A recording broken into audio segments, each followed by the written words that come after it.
I stood on my parents' porch that Thanksgiving morning, the air sharp with November cold, my baby's breath warm against my neck. The wind carried the scent of roasted turkey and maple pie from inside. Familiar, cruel reminders of a home that no longer felt like mine. And there it was, nailed crookedly on the front door in my mother's handwriting. Family dinner. No single moms allowed. For a moment, I didn't move. My arms tightened around my daughter, her small fingers gripping my sweater. The laughter inside was faint but clear. They were all there. My brother, his perfect wife, my parents, pretending this was family, pretending I was the shame that needed to be erased. I didn't cry.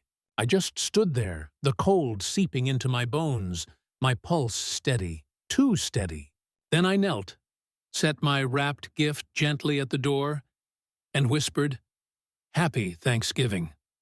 When I turned and walked away, I knew I'd never come back.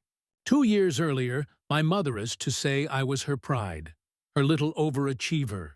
Married young to a man they all adored, Daniel.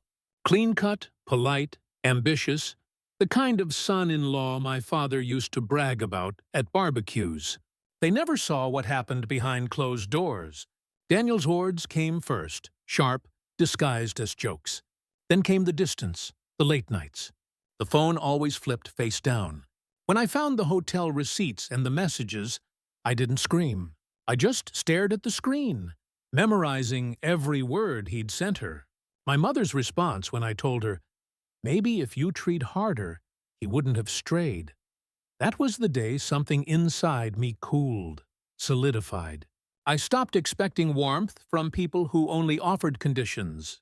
When Daniel left, they blamed me. They called me dramatic, too emotional. When I got pregnant a month later, the DNA test proving he wasn't the father, they called me worse. Single mothers don't belong at family tables, my mother hissed on the phone. She hung up before I could answer. The shift, grief made me quiet. But quiet is dangerous. It gives you time to think. While they ignored me, I rebuilt.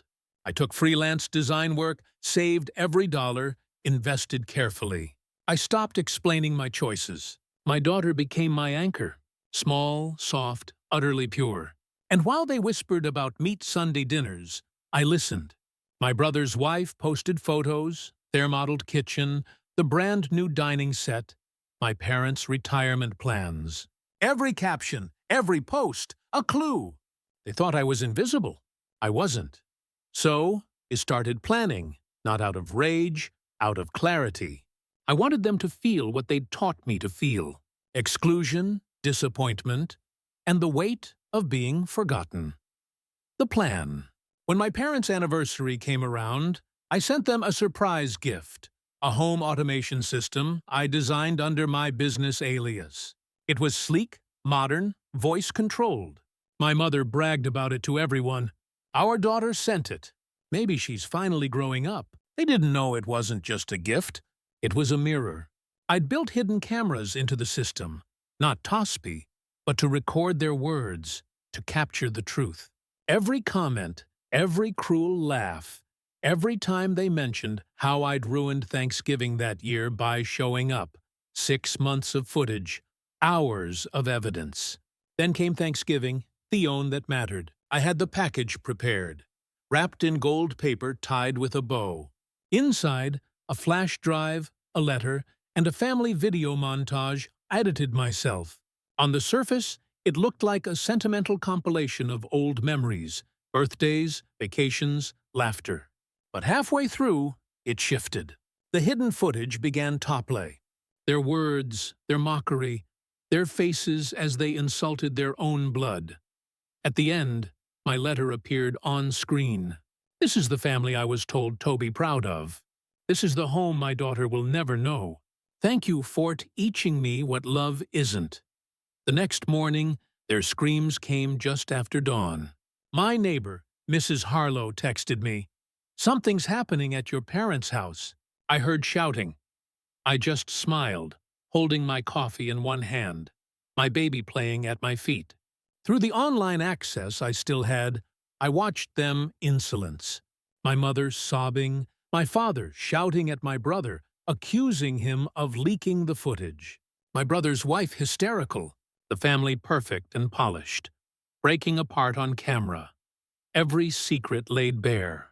Every word they'd thrown at me returned to them in high definition.